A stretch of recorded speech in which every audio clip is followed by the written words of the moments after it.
Hey everybody, we're here with Todd Ginsberg, the co-owner and executive chef at the General Muir, and we are going to learn how to make the perfect latkes in time for Hanukkah, right?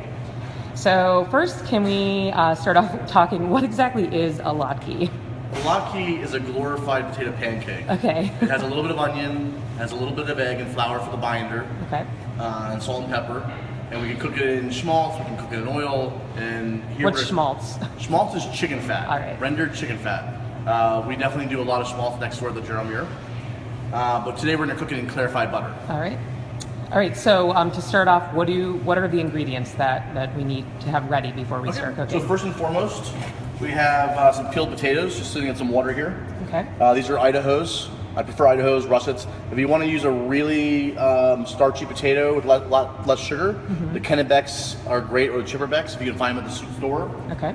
Salt, fresh pepper, a little bit of flour, some egg, some onion, some raw onion. All right. 3 eggs we have going on there? 3 eggs, 2.5 eggs, 3 eggs. Okay. And for how many, this bowl of potatoes would feed about how many, or make about how many latkes, would you say? Well, I try to think of it as potato per person, so I would say 2 latkes per potato maybe. Okay. So this is, 6 potatoes or 5 potatoes are going to roughly make enough for 4 people comfortably, I'd say. All right, sounds good. And we're going to use about 1 egg per potato and a half, 2 potatoes. Okay. Somewhere around there. Okay? All right, so let's start. All right, so this is a grater, otherwise known as a knuckle grater. So I'm not going to use this, but you're more than welcome to use it at home. Okay. You're going to get a larger, you have the option of getting like a larger potato shred, which is nice for potato cakes. But here we're going to use a Roku. Very simple.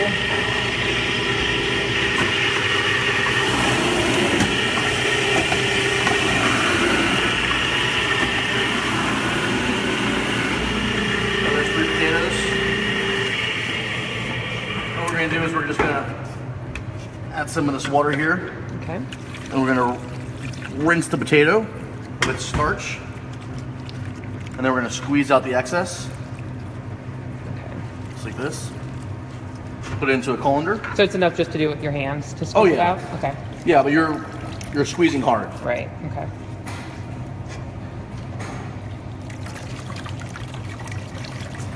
So actually coming up next week on Monday, we'll have a latke menu at the General Muir, which will have a latke platter, which consists of 4 with applesauce and sour cream. We'll have 2 latkes available per person. We'll have a latke poutine, which is a play on our French fry poutine. We will have, what's the 4th dish? Latke poutine. I'm spacing on the last latke dish. Yvonne, would you help me out and maybe post that later? Sure. Oh, it's fish and potatoes. Oh, it's latkes with applesauce, sour cream, arugula, apples, and Nova. Okay. All right, perfect Great. timing. All right, You remember. Now we'll take the rinsed and dried potatoes, put it into a mixing bowl. Okay. Okay. Also, what we want to do now is robico our onions. So if you don't have one of these at home, you just want them to be like pretty finely chopped? Oh yeah, you want to? Yeah, or use the grater. Grater, okay.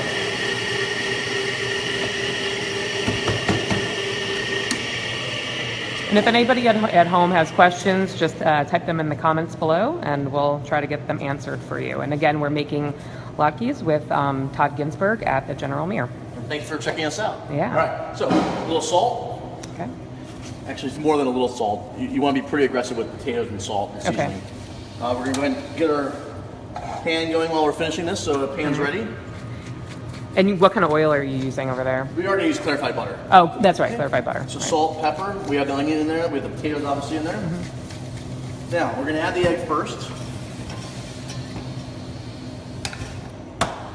We're going to do 1.5 potatoes since I did 3. We're going to do 1.5 eggs since I did 3 potatoes. And basically what we're going to do is just going to mix this all up with our hands. And you kind of see how it's a little wet in there? That's why we're going to add the flour, to kind of bind it a little bit. And you just want to add enough flour. We add flour, you can add matzo meal. You can also omit it during the holidays so that you can't eat flour on if you want. Right. Here we go. So that's nice and mixed. Okay. Got a big piece of onion there, we'll go ahead and just throw that away. And now we're gonna just a little bit enough flour, a little flour to just bind that egg. You don't need a lot. Oh, somebody said they missed the beginning. Do you pre-soak the potatoes in anything? And they were in water, right? You would only pre-soak them in water if you, as for mise en place, to kind of get things ready for yourself so the potatoes don't brown. Okay. But you don't need to. Okay. The most important part is just making sure that you rinse the potato and then squeeze dry it really well. All right. Let's take a look at that. So you can see potatoes are kind of sticking together. Still a little moist. I think that's good. I'm going to just add a little bit more flour and a little more salt. Even when it doesn't need salt, you always need salt, right? That's right. All right, so we're smoking already. You want to try and do this in a cast iron pan if you can. Something that's going to hold the heat really well. And you can make them any size you want. We're going to make them a little bit larger than a golf ball. We're just going to pat them down. And we'll do 3 here in this size pan, and it won't hurt the pan. Okay. Won't pull the pan enough. Careful not to burn yourself. Always key. And then also what I like to do, I also like to season it since it's got more fat now on the potato as it cooks. I also want to go ahead and season it when it comes out of the fry. Kind of just add a little more salt to adjust for that butter. Okay. All right. Do you ever add any other types of seasoning, or really just keep it simple with the salt and pepper? You can, yeah. I would always do salt and pepper. If you want to do anything, add a little nutmeg, especially with applesauce and sour cream. That might be nice. Go ahead and look at the potatoes real quick. And what we're going to do with the magical camera. Oh, you know what? Actually, before you do that, I want to show you something.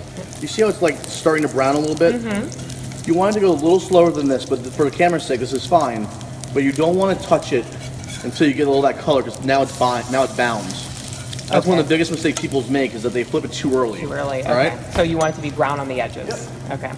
So, through the magic camera, we have the latke already finished here. Beautiful. And we're going to just go ahead and take that out, put that with some sour cream and applesauce. Okay, so those are the 2 condiments that typically you serve with. People do them separately, I do them together. Okay. I mean, apples and sour cream and potatoes. And I will go. You want to try it, or you want me to try it? You go for it. All right. Do it. So, let's see how this is. Nice and crunchy. Potatoes are cooked on the inside.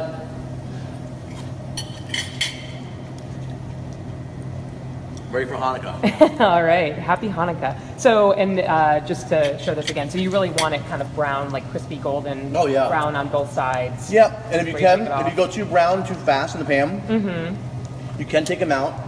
You can put them into a like a sheet tray, and then put them in the oven and finish them in the oven at 350 degrees with a little bit of fat in there. Okay. So you don't have to do everything in the pan, but you can if you do it carefully. Okay. So if you make some of these and then you have some leftovers, how do these reheat the next day? Or is it not really the type of thing that Some you would... people freeze them. Really? Yeah. Okay. And then do it, a couple days later. I would say don't do it in the microwave. Do it in the pan again with oil. Okay.